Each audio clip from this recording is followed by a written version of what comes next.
하나님의 말씀 마태복음 13장 18절로 30절 말씀입니다. 마태복음 13장 18절로 30절 말씀. 그런즉 씨 뿌리는 비유를 들으라. 아무나 천국 말씀을 듣고 깨닫지 못할 때에는 악한 자가 와서 그 마음에 뿌리운 것을 빼앗나니 이는 곧 길가에 뿌리운 자요 돌밭에 뿌리웠다는 것은 말씀을 듣고 즉시 기쁨으로 받되 그 속에 뿌리가 없어 잠시 견디다가 말씀을 인하여 환난이나 핍박이 일어나는 때에는 곧 넘어지는 자요 가시떨기에 뿌리웠다는 것은 말씀을 들으나 세상의 염려와 재리의 유혹에 말씀이 막혀 결실치 못하는 자요 좋은 땅에 뿌리웠다는 것은 말씀을 듣고 깨닫는 자니 결실하여 혹 100배 혹 60배 혹 30배가 되느니라 하시더라.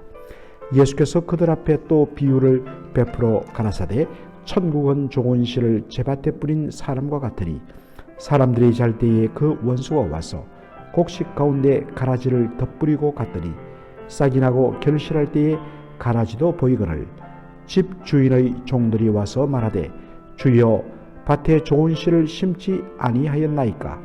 그러면 가라지가 어디서 생겼나이까? 주인이 가로되 원수가 이렇게 하였구나. 종들이 말하되 그러면 우리가 가서 이것을 뽑기를 원하시나이까? 주인이 가로되 가만두어라. 가라지를 뽑다가 곡식까지 뽑을까 염려하노라.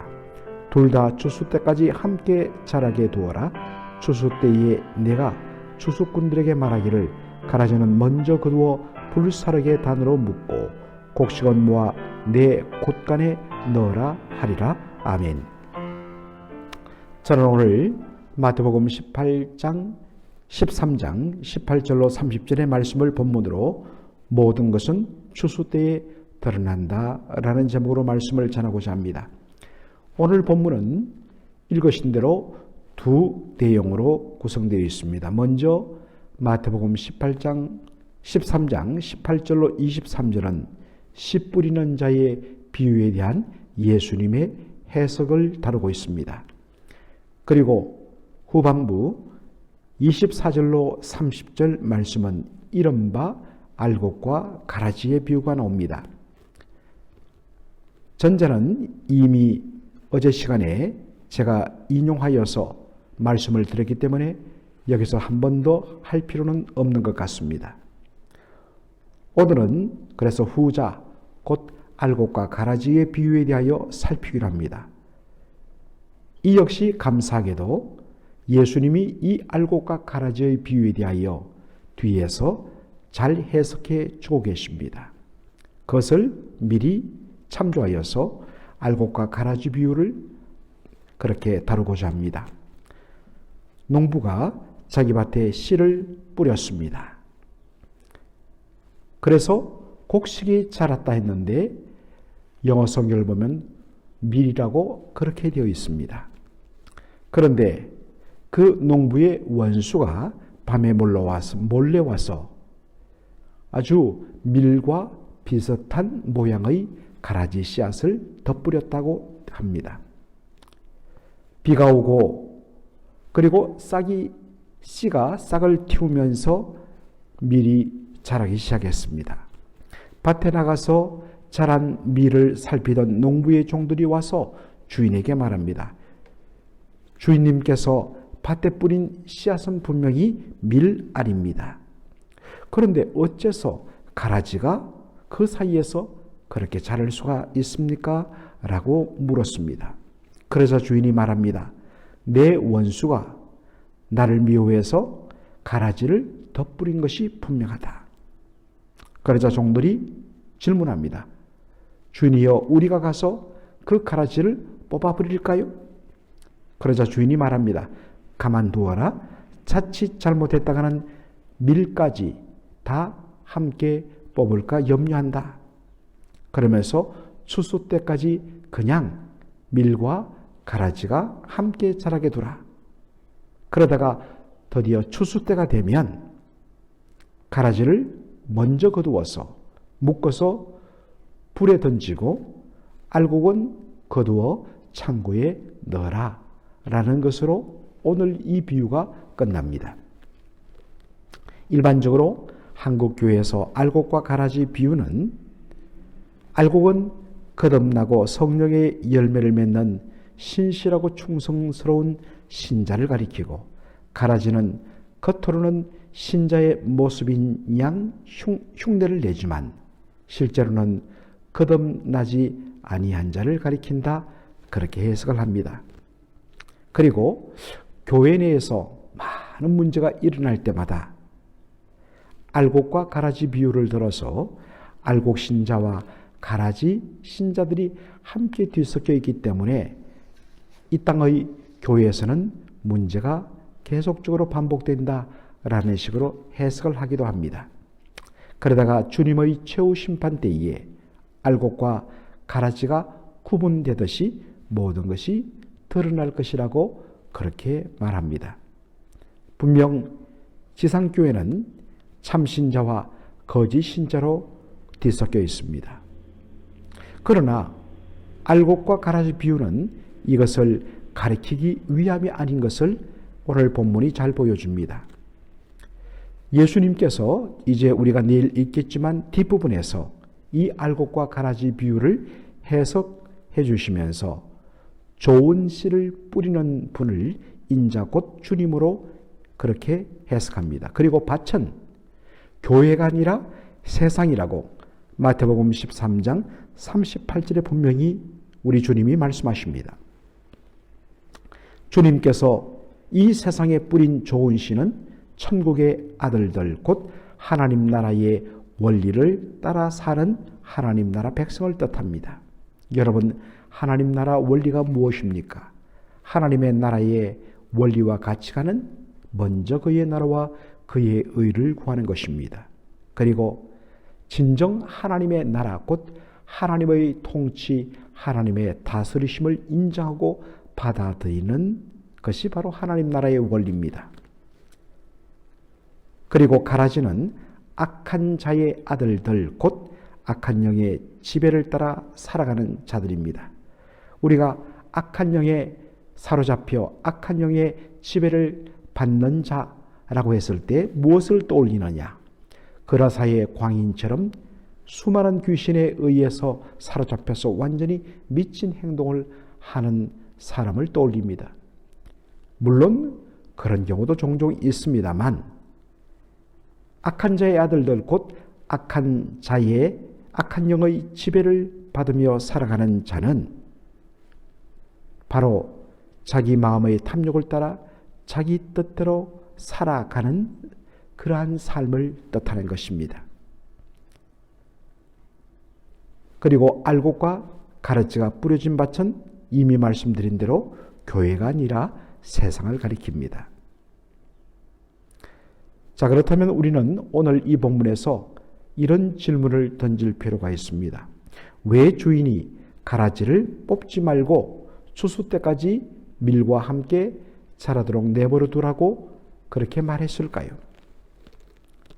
기존의 해석은 구분이 잘 안 되기 때문에 자칫하면 밀을 가라지인 양 착각하여 뽑을 수 있다라고 그렇게 해석합니다.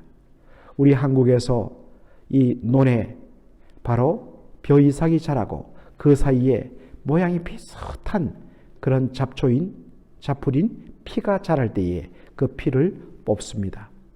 그런데 초보자일 경우에는 피와 그리고 이 쌀 이삭을 구분하지 못하여서 잘못 뽑는 경우도 있습니다.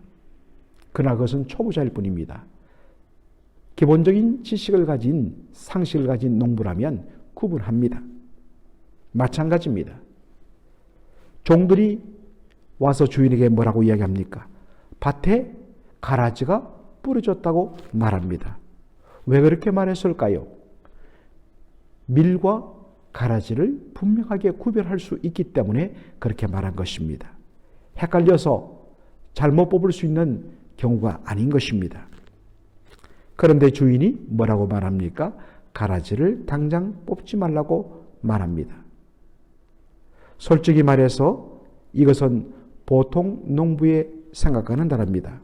왜냐하면 가라지는 밀 그 뿌리에 박혀 있어서 밀의 성장을 방해하기 때문에 그 가라지를 뽑아내면 밀의 수확량이 확 늘어나기 때문입니다. 그래서 보통의 농부라면 종들에게 가라지를 당장 뽑아 버리라고 명령할 것입니다. 그런데 문제는 가라지가 밀의 뿌리를 감싸고 자기 뿌리를 땅에 내리고 있다는 사실입니다. 자, 이렇게 되면 가라지를 뽑으면 그 밀은 함께 뽑히게 되는 것입니다. 수확량이 많아지기를 기대하는 농부는 일부의 밀이 손상된다 할지라도 가라지를 뽑아내라.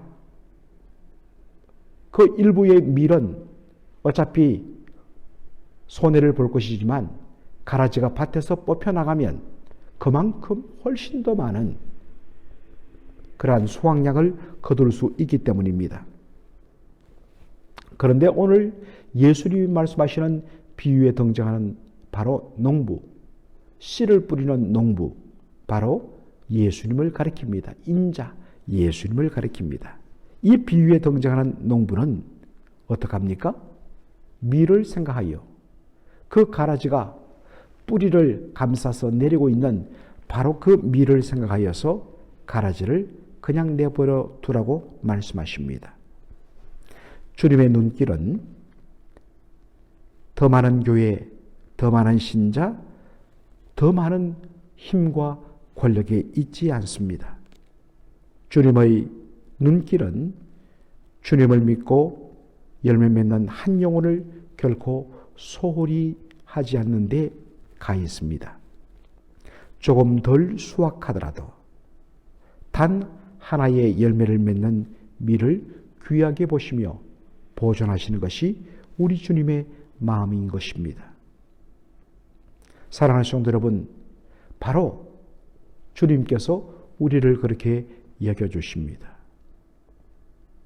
우리는 좋은 씨앗을 땅에 심은 바로 우리의 농부 되신 주님의 뜻을 따라서 천국의 아들로서 늘 먼저 그의 나라와 그의 의를 구하며 우리의 삶 속에 정말 말씀의 열매, 하나님 나라의 통치와 하나님의 말씀의 다스림을 받아 순종함으로 천국 백성의 풍성한 열매를 맺는 그것으로 우리 주님께 보답하며 감사하는 삶을 살아야 할 것입니다.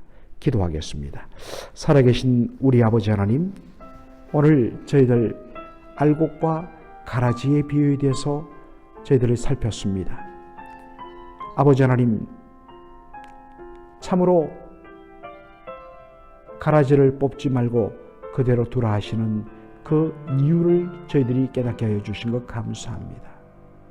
우리 주님께서는 밀을 생각하여서 밀이 손상될까 봐 단 하나의 밀도 손상되는 일이 없도록 하기 위해서 더 많은 수확을 거둘 수 있음에도 불구하고 그것을 포기하고서 가라지가 추수 때까지 그냥 내버려두도록 그렇게 하신 것을 저희들이 바라봅니다. 오 주님, 우리 주님의 관심은 바로 우리임을 고백합니다. 우리 주님께서 결코 연약하며 부족한 우리를 포기치 아니하시고 우리를 끝까지 지키시는 분이심을 저희들이 다시 한 번 더 기억합니다. 우리가 할 일은 옆에 있는 가라지를 바라보며 탄식하는 것이 아니라 이 세상에 주께서 심으신 바로 좋은 씨, 천국의 아들들로서 먼저 그의 나라와 그의 의를 구하며 하나님의 다스림을 받는 말씀에 순종하는 하나님 백성으로서의 삶을 사는데 우리의 모든 관심이 집중되게 하여 주시옵소서. 예수님의 이름으로 기도하옵나이다. 아멘.